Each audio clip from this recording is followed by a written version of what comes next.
કેમ છો મિત્રો? સ્વાગત છે આપ સૌનું.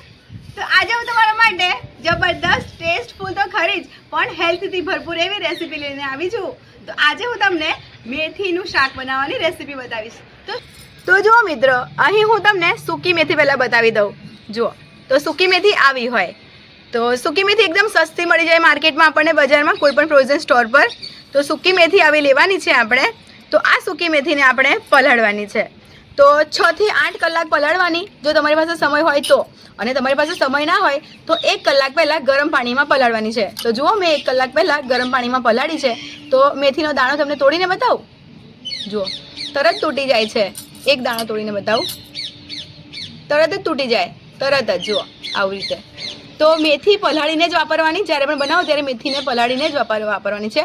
અને આ મેથીને આપણે શાક બનાવીશું, પણ આ જે પાણી છે ને પલાળ્યા પછીનું, તો આ પાણી ફેંકવાનું નહીં, કાં તો પી જવાનું. ચોખ્ખું રાખ્યું હોય તો પી જવાનું, કેમ કે આ પાણી જબરદસ્ત આપણા પાચન તંત્રને ફાયદો કરે છે. કાં તો આ પાણીથી જેમને ખોડો રહેતો હોય, માથામાં ખંજવાળ આવતી હોય, માથામાં તમને કંઈ ઇચિંગ થતું હોય, ખંજવાળ વધારે આવતી હોય, જેમને વાળ ઉતરતા હોય ને તેમણે આ પાણીથી માથું ધોવું જોઈએ, જેથી આ જબરદસ્ત ફાયદો થાય વાળને.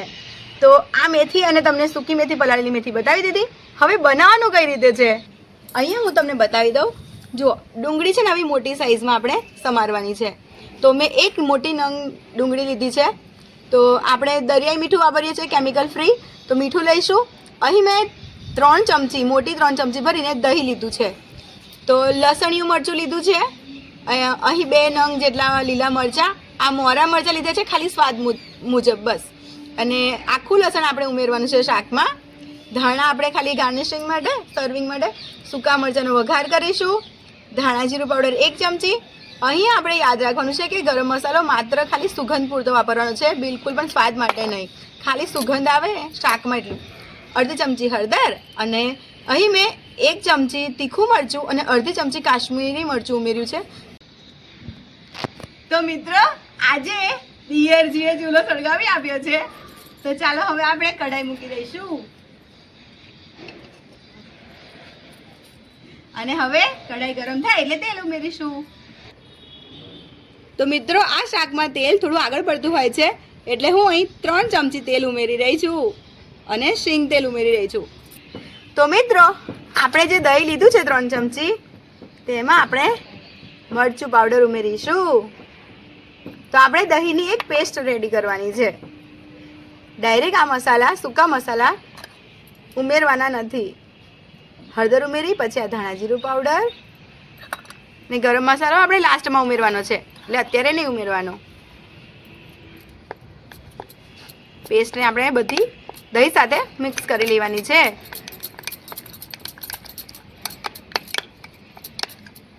બસ, આપણે આવી પેસ્ટ તૈયાર કરી લીધી. હવે તેલ ગરમ થઈ ગયું છે.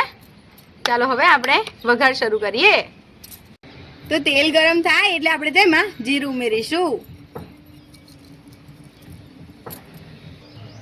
તો મિત્રો, જુઓ, જીરું સરસ એકદમ તતડી ગયું છે. બળવા નહીં દેવાનું, આવું શેકાવા દેવાનું છે બ્રાઉન કલરનું. પછી તેમાં આપણે આખું લસણ ઉમેરીશું.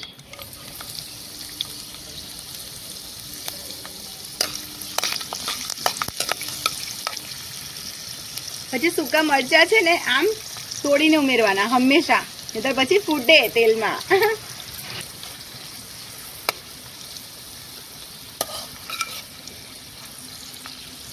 જુઓ, લસણ જ્યારે હવે થોડું આવું ગોલ્ડન કલરનું થાય એટલે તેમાં આપણે ડુંગળી ઉમેરીશું.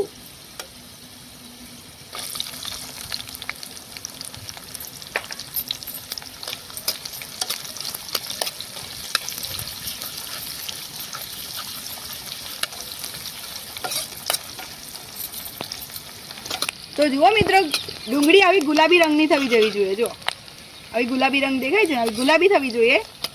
પછી તેમાં આપણે લીલા મરચાં અને લસણિયું મરચું ઉમેરીશું.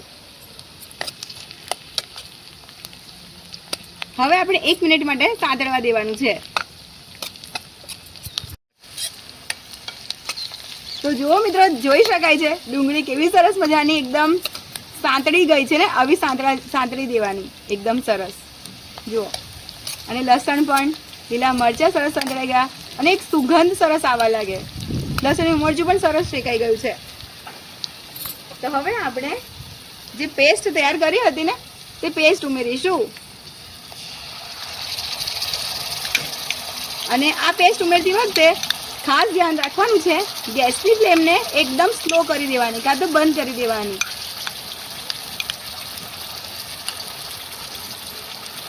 અને સતત હલાવવાનું આમ, જેથી દહીં ફાટી ના જાય.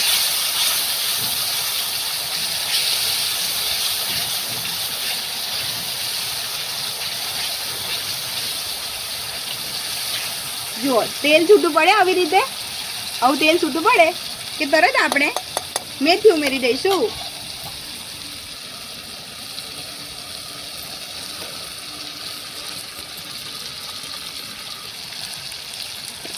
આવું તેલ છૂટું પડવું જોઈએ. હા, દહીં જ્યારે નાખીએ ત્યાર પછી મસાલા શેકાય ત્યાર પછી, અને પછી આવી રીતે મેથી મિક્સ કરી દેવાની. અને આ મસાલામાં મેથીને 1 થી 2 મિનિટ માટે ઢાંકી રાખવાની છે. પણ તે પહેલા આપણે મીઠું ઉમેરી દઈશું. તો સ્વાદ મુજબ મીઠું ઉમેરી દેવાનું.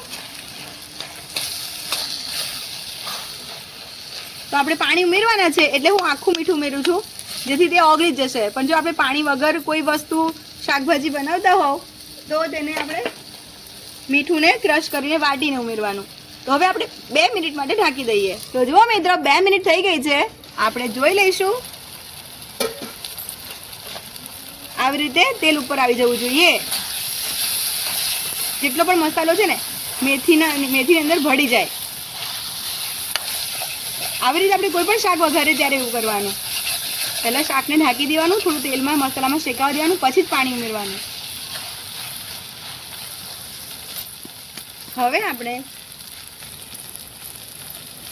જેમાં પેસ્ટ તૈયાર કરી હતી તેમાં પાણી ઉમેર્યું છે.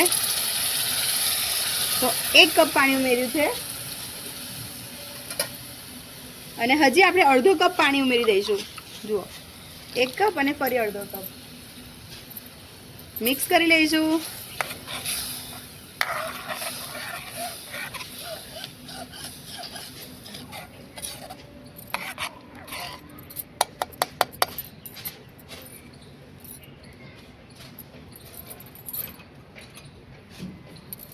અને હવે આપણે 5 મિનિટ માટે ઢાંકી દેવાનું છે, જેથી બધું પાણી સરસ મેથી એબ્ઝોર્બ કરી લે અને આપણી મેથી સરસ ચડી જાય. અને ગેસ આપણે મીડિયમ ફ્લેમ કરવાનો.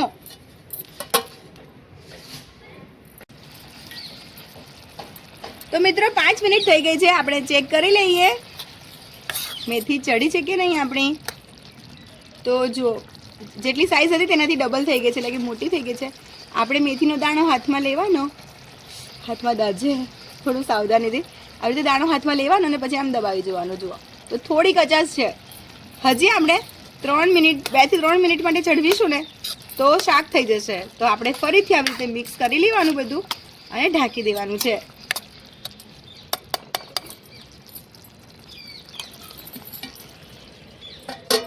તો મિત્રો 3 મિનિટ થઈ ગઈ છે. આપણે ચેક કરી લઈશું. હા, સુગંધ જબરદસ્ત આવે છે. કેવું દિયરજી, આવે છે કે નહીં સુગંધ? હા, મસ્ત સુગંધ આવે છે.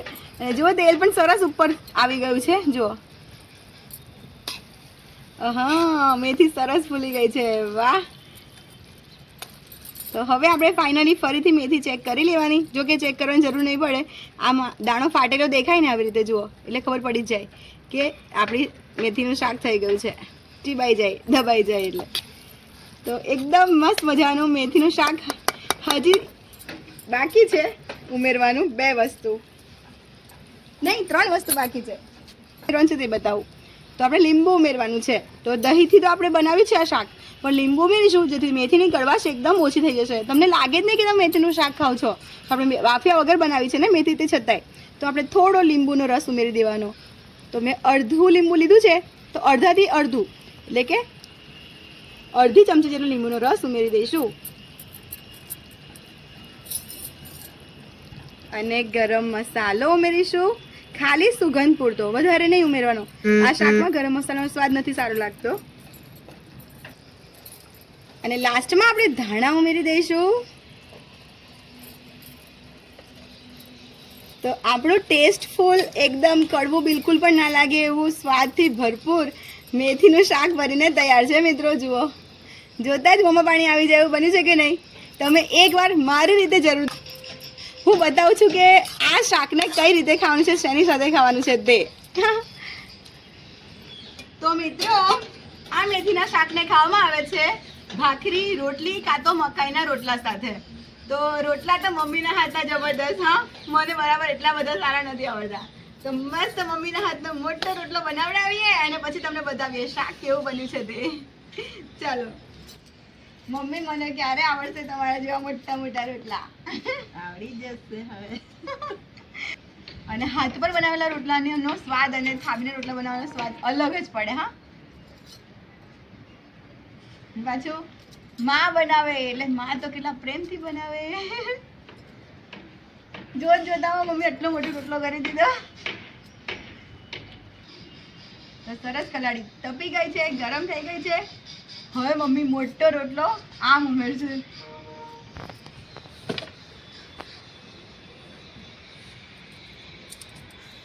અને રોટલો જો સરસ મજાનો બનાવી દીધો છે મમ્મીએ. તો ચાલો હું તમને હવે શાક પીરસીને બતાવું.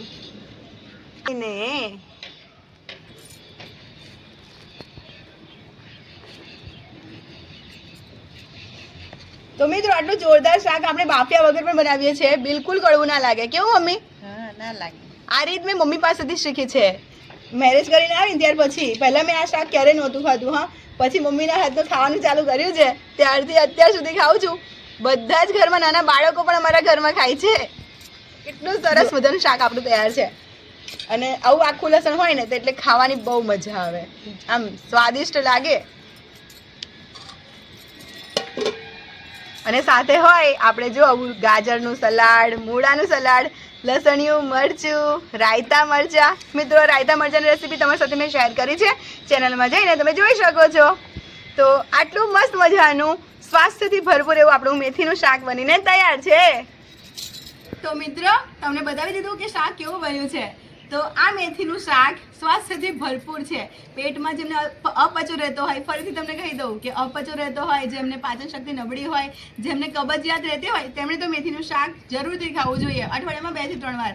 જેમને ડાયાબિટીસ, બીપી રહેતી હોય તેમને પણ ખાવું જોઈએ. તો મિત્રો, તમે આવું શાક બનાવો અને જબરદસ્ત સ્વાદિષ્ટ બનતું હોય છે. કડવું બિલકુલ નહીં લાગે તેની મારી ગેરંટી છે. પણ હા, તમને જો મીઠું થોડું ખાવાનું પસંદ હોય ને તો થોડો ગોળ કાં તો ખાંડ તમે ઉમેરી શકો છો.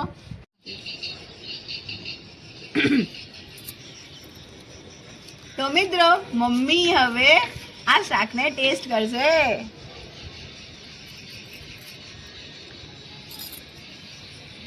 અરે, મને ખવડાવો છો, તમે ટેસ્ટ કરો ને.